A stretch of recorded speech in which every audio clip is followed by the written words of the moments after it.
The Little Rock Nine were a group of 9 African American students who were handpicked to be enrolled in the all-white Central High School in Little Rock, Arkansas, in September 1957.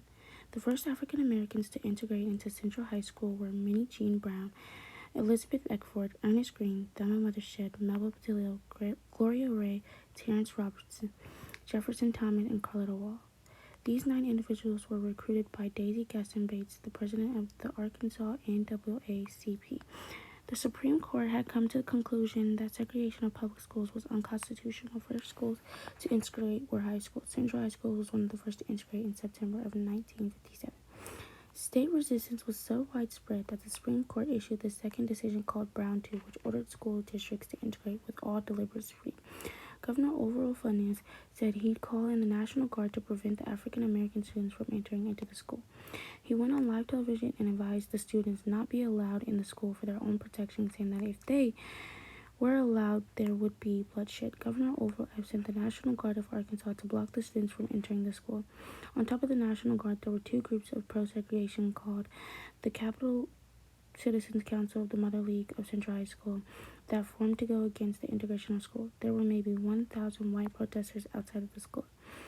Judge Davies ordered the National Guard gone on September 20th, in which the Little Rock police took control and let the 9 students into the school on September 23rd. Eisenhower thought he'd come to the agreement with the governor, but instead he went against their agreement by letting the National Guard block the students. He sent federal troops to walk the Little Rock Nine into school. Eisenhower sent 1,200 U.S. troop members to escort the Little Rock Nine.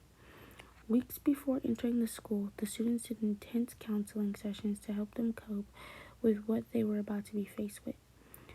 The first day of school, 8 out of the 9 students carpooled, but since Elizabeth Eckford's family did not have a telephone, so Bates was unable to tell her about the carpool, which she'd done with the other 8 students, so she'd arrived alone and was ridiculed by the group of whites, screaming, spitting, and name-calling her. Her picture being one of the most famous ones since she was alone, and the crowd of whites behind her looked just as scary as it was.